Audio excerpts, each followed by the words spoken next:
we want to make sure you all get a chance to hear from a real life example, and we're so gracious that they could join us. So Dad, Mom, if you can come on stage, and Jeff and Janine. So Jeff is going to ask a few questions, and right after we're done with Jeff's session, we're going to have Dr. Rappaport say a few words about our partnership with Journal of Diabetes.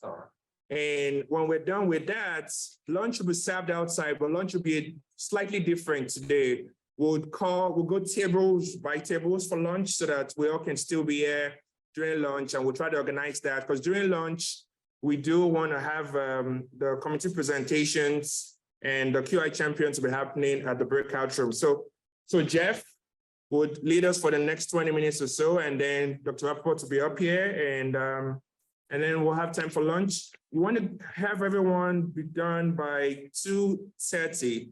So the last session for today will be the panel discussion, and we'll close out and we'll be done with our session. So the breakout session 4 will not be happening anymore. We're going to have that through Zoom later on so that we can make sure you all get to catch your flights. I know a lot of you have told us you have to reschedule and move your flight forward. So we're making an adaptation. This is pure in practice. Thank you all for understanding.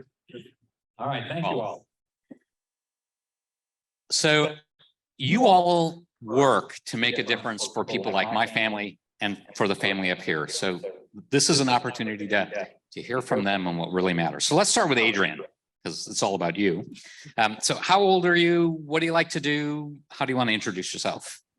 I'm 14 years old. I'm really into video games, like an obsession, really. I'm also really into like arts, like digital design, sometimes 3D modeling through like computers and stuff.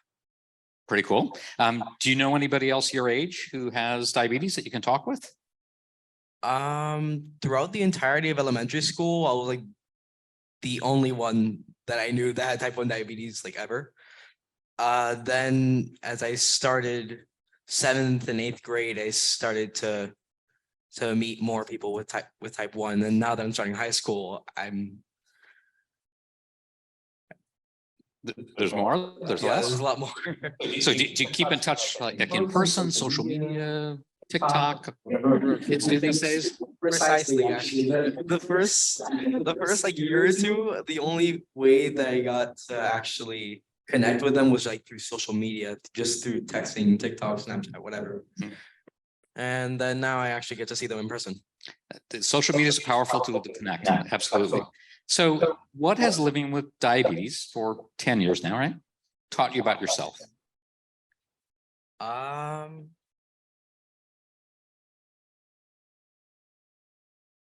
It might be nothing. Well, I can tell you that I've learned that I'm really good at multitasking, a lot better than I thought I would be. Absolutely. And I bet your arithmetic skills are pretty good with figuring out carbs and boluses and all that stuff. So, all right. Let's move on to Ariana, Mom. So what has been your biggest challenge since Adrian was diagnosed? I would say that the initial news of it is obviously it's a pivotal moment in your life. It was for us. So getting over that initial period was very hard. You have to kind of reframe so many aspects of your life. Eventually things line up, you realize it's your new baseline and life goes on. After that, I would say advocacy, and the fact that even though we are doing our best and he's very smart and we're able to manage things as normal as we can, we get a lot of ignorance and lack of information, lack of education that kind of like hurts sometimes and kind of interrupts that feeling of we're doing a really good job and we're doing our best, and that's always there. Yeah. So that's a big challenge. Yeah, one of my favorite memes in social media relates to this ignorance, and it sort of goes, you can't eat that, or like, what can you not eat if you have diabetes? And it's, I can't eat poison or cookies made with poison. So it's pretty simple, right? So looking back on the last 10 years in sort of diabetes care, what hasn't changed for you? Something that hasn't changed is from the beginning, we would over prepare, have a ton of juice boxes, gummies, flashcards, jelly beans, whatever, to be prepared because we didn't know what could happen.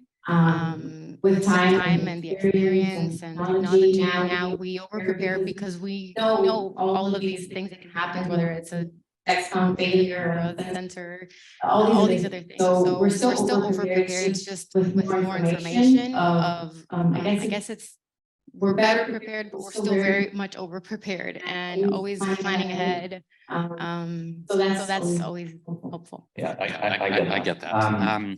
So what do you think your practice can still do to help Adrian learn while he's still in a pediatric space?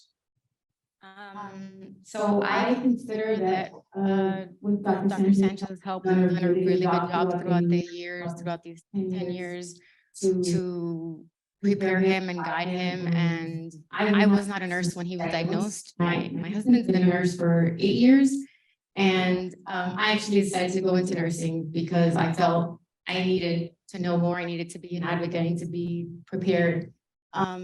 So it felt like we're doing a good job. I think that in looking at other families that don't do that or cannot or don't have those means, I think that we can apply some of the ideas that I heard earlier about educating and empower and maximize the fact that we have a lot more advancements in technology and pass that on to the kids so that they are better prepared to be autonomous and to be empowered. Very good, very good. So Adrian, you've been living with diabetes for 10 years now. Has anything gotten easier? Easier? I think. Well, now that we've transitioned from pens to the Omnipod, the pump within the last couple months, definitely overall management of like my blood sugar and the use of insulin. Got easier because it's always on you. Yeah. The pen's never left at home. Not that that ever happens. Okay. And has anything gotten harder? Harder, I think.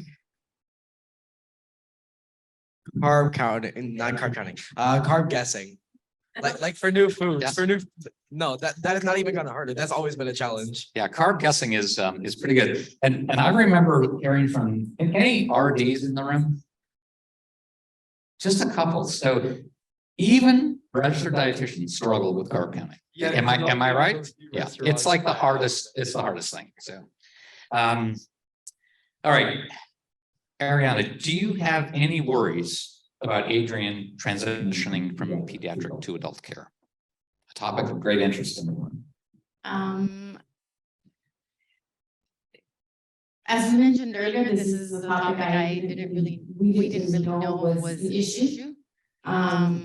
For me personally, I would say that the worries, it's kind of like the general parenting worries that you're concerned, through these 18 years, did I teach them the right things? Did I, teach them to be good people? Did I teach them to make good choices day after day? It's that amplified because they need to do all that and make choices that are going to benefit their health. Bad choices will be more harmful for them. So it's sort of that with a huge magnifying glass of concern, and just hope that you did do the best to prepare them for that, regardless of the. Yeah, I'll tell you a little anecdote. So Marissa was getting ready to head off to college. So it's the summer between senior in high school, freshman year in college. And the deal was she could live down at school if she would get up and check her blood sugars in the middle of the night so that there was coverage. So she goes down to school. She did fine that summer. Goes down to school, comes back after about a month, and we download her meter. And there are blood sugar checks every night at 2 in the morning. And I thought, that's awesome.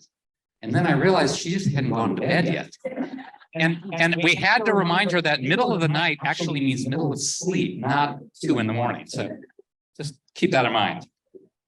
All right, Adrian, what do you think your diabetes care team can do now to help you prepare for and succeed in your transition to adult care? That is the one thing I cannot answer. I'm not sure. Like, I've never really been introduced to much of anything about the adult healthcare with like based on type 1 diabetes. Perfect answer and a good takeaway for everybody. How many of you are happy with the transition program where you practice in the city in which you live? Look at how few hands are going up. I'm counting 6. So it's a hard problem for the community. Any question I should have asked that I didn't for you, Ariana? All right, Adrian? Dr. Sanchez? I would say, Thoughts? to be fair, we do the transition program when they're a little bit older. So he's just starting high school. So we do the transition, and she didn't mention it, but she's actually our transition coordinator. Mhm. So she has a little unfair advantage with that. So she will be able to help him a lot when he does transition. But it is very interesting seeing how well they've worked together as a family, all 3 of them, in terms of his care and just advancing when he was ready and letting him go to the next stage with his care on his own and them working together. Yeah, I'll give you one other sort of pearl that came from my daughter's transition when she went to college. So as in the years leading up to Marissa going to college, CGM was not particularly common. This was quite a few years ago. So she would check her blood sugars with a finger stick, sometimes 10, 12 times a day, depending on what was happening in her life, whether she was going to drive a car, have an exam, and things like that. And when she went to see the adult care practice in town, the nurse educator looked at her log and said, in this tone of voice, "Wow, you sure check your blood sugars a lot." Very condescending, very off-putting. And Marissa said, "I'm not going to see this practice. They don't know what my care is all about." So from the adult care side, in the pediatric space, you have parents involved, you have the whole team, and we approach it a little bit differently. So just a word of caution on how we talk really matters. So with that, any questions from the group? Come on, somebody's got to have something. Now he specifically said he wants to hide, so we're good on that. We have a microphone coming. Nana.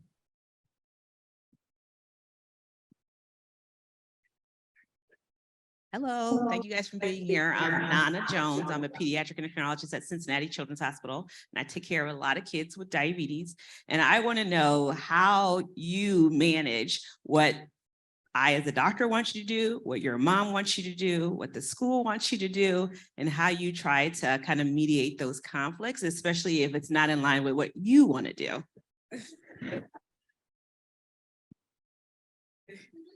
That was not necessarily a question that I was prepared for.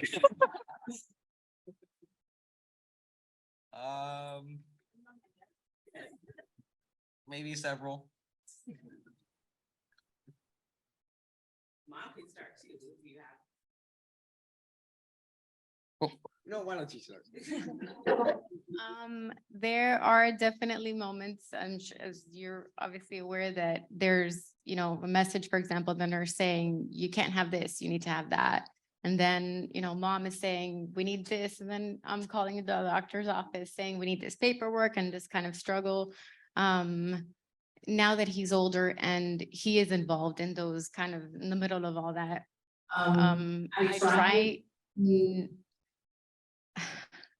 I still try to kind of handle it myself. But I do encourage him to say, I guess not to be. I know that there's paperwork and we know that there are things that they need to get done, for example, with let's say the school nurse. But I do always tell him to be his own advocate, and that the bottom line is his safety comes first. So if they say, you can't have some pen needles around because of, safety, I'm sorry, I'll send you whatever paperwork you need, but this is his safety and he needs to have that. So I always try to give him provide the example of communication. Why can't I do this? What are the options? What do you need for us to provide legally or whatever the case may be? Because this is important for my health and I need it. So it's kind of hard to do that because he'll be shy or, dealing with an adult that you assume they're the authority figure. I know that's a challenge for him. But he handles it quite well. I think he's being a better advocate for himself in clinic too. Like he speaks up more now. Even if I bring something up, I think he's more likely to tell me whether that goes along with what he wants or not. Whoever has them. Oh, Dan. So first of all, Ariana and Adrian, thank you so much for being here and speaking and sharing your perspective. Adrian, awesome job. And this is a big group of adults. You did fantastic. My name is Dan. I'm a pediatric endocrinologist in Houston. And I was really inspired. You have a lot of talents. You're a great speaker. What do you want to be when you grow up? And how can we recruit you to work on like device innovation or something with all these talents you have? Okay.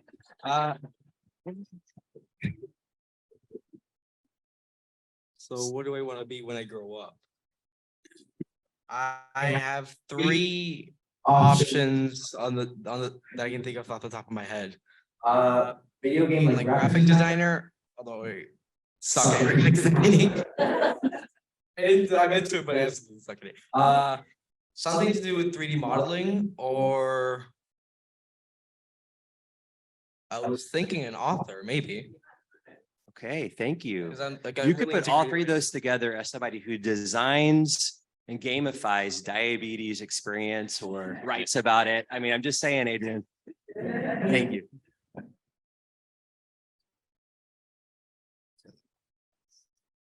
Thank you. I'm Anna. I'm a peds endo at IU. I just had a question. I get a lot of questions from some of my patients about good national peer resources, and I was just wondering if there's certain accounts you may follow, if that has changed as have you gotten older, ones that you would especially recommend.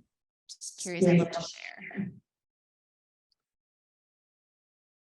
Wait, what recommendations? Any exactly any social media accounts, especially if anything has changed when you were maybe a little younger versus you're a little older. And this might be for you too. What resources did you find online when he was diagnosed? How has that changed over the years? That's an interesting question. As we were introduced before the session, I thought it was really cool to discover that when Adrian was initially diagnosed, I was fishing for resources and I didn't have local resources. And one of the things I came across online was children with diabetes. And so here we are 10 years later, and it's an interesting It's a small world. circle. But I do remember there being resources. Is it Tom Carr? Yeah, And diabetes. his podcast. I don't think it was a podcast at the time, but it was a blog. Yep. And right now, I mean, all of that is available. I think I can't think off the top of my head. I know having on Instagram, having, Dexcom and having all these major companies having Instagram and where you can connect and see, newer models and technology and things like that is a big difference. All right. I'm guessing you don't use social media to learn about diabetes. You just hang out with friends. Not very often. Yeah, it's kind of to be expected. That's okay. So you had a question.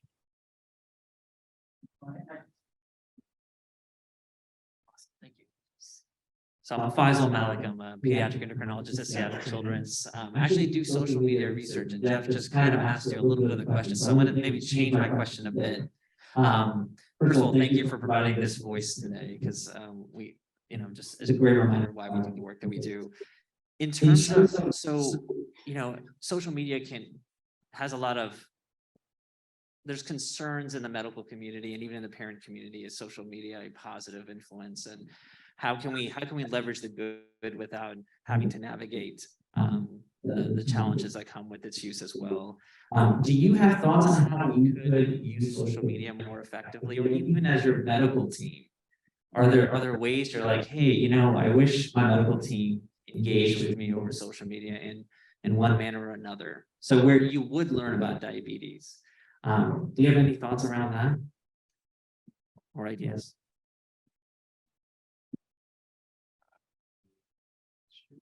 you like me on social media with you, following you on TikTok?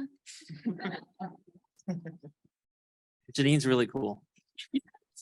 Well, so the question, if there were diabetes inspiration, education on social media, would that be of use to you or would you not use it?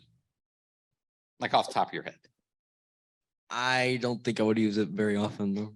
All right, so we got to hook you two up so that he can show you the cool stuff he's doing. I would like to kind of butt in and give my 2 cents in on that. And in the social media platforms that I see the kids that they use where they have short, I don't know, how long are the videos on TikTok? 30 seconds? Barely even 5 or 10. So their attention span is really nearly non-existent. But if I do think it would be resourceful because in those 30 seconds, having exposure to speed lessons of doing this or reinforcing certain skills, lessons, important basic things that he might even overlook. I do think it would be valuable. I think that we kind of just like we mindlessly scroll and a restaurant pops up when we want to have it. I think having exposure to that information would help reinforce it. And maybe they don't even realize it, and suddenly they're thinking, man, I should check my blood sugar because of this, or I should do that. And I do think it's a strong tool that we can use. I think there is actually like a lot of social media. I mean, like T1D, all the companies do those like 10-second videos, and I don't know if you guys follow them. They're really good. Like they do daily posts with like information, but they also like bring in people. Like it's even made a TikTok today, and it was good and educational. They would even like say like, "Hey, can I post this today?" And like they post other kids and adults, and they post daily information from 10-second videos to like long blogs. Or actually maybe I send them to him all the time. He doesn't look at them. All right. Because I'm sitting. Question from Hi, thank you so much for sharing your time and your stories. I'm Sonia. I'm an adult endocrinologist. I practice in Atlanta, Georgia. And while I don't see young teenagers, I do see older teenagers and some young adults. And the question that I struggle with is how do you go through those times when you're just tired of dealing with your diabetes? It's like, oh, nothing I can do about it now. I just continue on with my day. I just check my blood sugar or something. I'm like, okay, that's it. It's happened. And I just get back to whatever the hell I'm doing. Good. Good. You need to talk to my patient. Like we hit Rona and Jones over there too. Okay. Hi, Adrian, this is Vana Raman. I'm a pediatric endocrinologist in Salt Lake City. Thank you for sharing your story.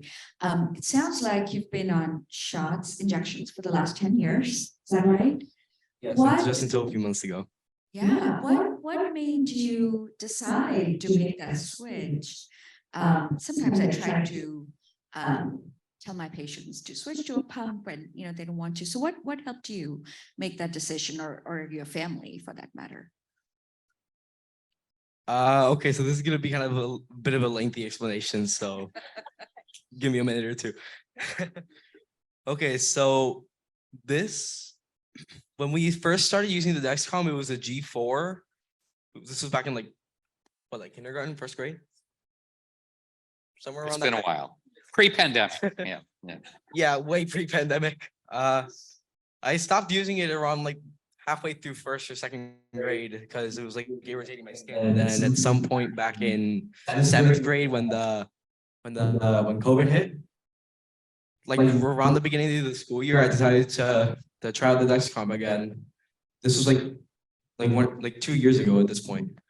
And then just now a few months ago, I decided, why not give a pump a try? And then that's what kind of sparked this whole idea, let's get the pump. To add on to that, for a while, whenever we did have visits with Dr. Sanchez, she always mentioned it And because he did struggle with having, the discomfort of the itchy skin and all that, he would sometimes just take off the sensor. And it was really frustrating for us to deal with the sensors, the replacement, and him being physically uncomfortable about it. So we just kind of stepped back and allowed him to get to the point if it arrived where he wanted it. And I think it was a very developmental thing. The summer from 8th grade, when he was going to start high school, one of the appointments, Dr. Sanchez mentioned it again. And we always say, what would you like to do? Are you open to it? And he said, yes, actually, I would love to hear about it. And that just started it off. And I think a month later, he started on the pump. So it was all his preparedness to do it. Very good. We're gonna do one more question. Okay. Just because of time. All right. Thank you guys so much for talking. My name's Andrew. I'm from Cincinnati, loving your city. So my question is, you are sitting in a room with a bunch of diabetes nerds. We are all about trying to do the next best thing for diabetes and really move things for the better. So with that, the blank check, what do you want us to work on, Adrian and Adriana? What's the most annoying thing right now for diabetes? What do you want us to The make a most fix for? annoying thing? Probably people treating me as soon as I just randomly mentioned that I have diabetes, like they just treat me like I just got a diagnosed some terminal disease or something. Like it's kind of annoying. Like, bro, I can still do normal. I can still do things that you do. Like what do you expect me to do? Like, just pull out another chair. I hear you. Just, well, yeah, they just like, I feel like the ignorance is a bit annoying. It's only natural like to feel a little bit of like, oh, I feel kind of bad, but like still like, come on, it's not like deadly, like deadly. Like, Dude, you're rocking it, right? That's awesome. Mom, any thoughts? I mean, it's something that we discussed before, the education and just kind of spreading, I guess more than education, I would say advocacy. I know, like I mentioned earlier, it's kind of frustrating to hear can you eat that? And everyone, I mean, they mean well, but that's not the way it's perceived. So that, I think one of the things that I heard earlier about, again, that was great to me, the education and empower. I think the fact that kids at a younger age are being exposed to technology and tablets and phones, using that and integrating it from like a point, into the educational part of what we're preparing kids. I would even be tempted to say that something along the lines of, like instead of transitioning being, once they're teenagers, thinking of it as, my nurse brain is coming in and saying, you start the discharge planning at admission. So at the point of diagnosis, okay, what milestones does this child or teenager need to accomplish before they can be independent with their condition?